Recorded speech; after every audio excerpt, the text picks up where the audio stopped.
అంతేకాకుండా ఈ పర్యావరణంలో మార్పులు రావడం వల్ల విపత్తులు అనేవి భూగోళం మీద ఎక్కువగా వస్తున్నాయి. ఆ విపత్తులు రావడం వల్ల ఏంటంటే పిల్లల మీద ప్రభావం మా మీద ఎక్కువగా చూపుతుంది. విపత్తులు అనేవి ఏంటంటే వరదలు కానీ, తుఫాన్లు కానీ, భూకంపాలు కానీ వస్తున్నాయి. వరదలు రావడం వల్ల ప్రజలు ఈ దేశం నుండి వేరే దేశానికి వలసపోతున్నారు. అలా వలసపోవడం వల్ల ఏం జరుగుతుందంటే ఆ పిల్లలు చదువు నాశనం అయిపోతుంది. అంతేకాకుండా వేరే ప్రదేశంలో వాళ్ళు ఉండడానికి చక్కనైన ప్రదేశం కూడా ఉండదు, వాళ్ళు తిండి కూడా ఉండదు. వేరే ప్రదేశంలో వాళ్ళు అప్పుడు ఏమవుతున్నారు, ఆరోగ్యానికి గురవుతున్నారు, అదే చదువు నాశనం అయిపోతుంది.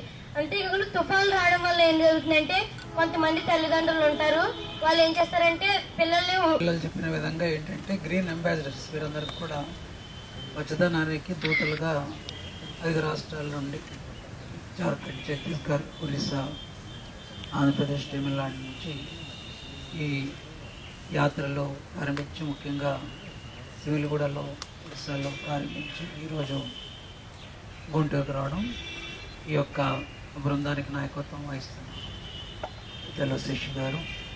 అలాగే గుంటూరు ఫోరం చైల్డ్ రైట్స్ ఈ అధ్యక్షులు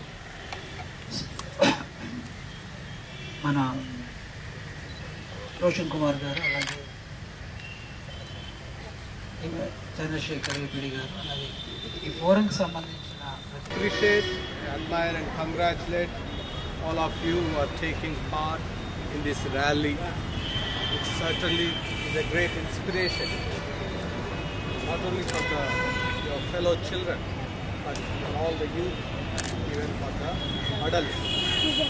So God bless you all in this endeavor, in this rally, and your efforts. No more plastic! No more plastic! No more plastic!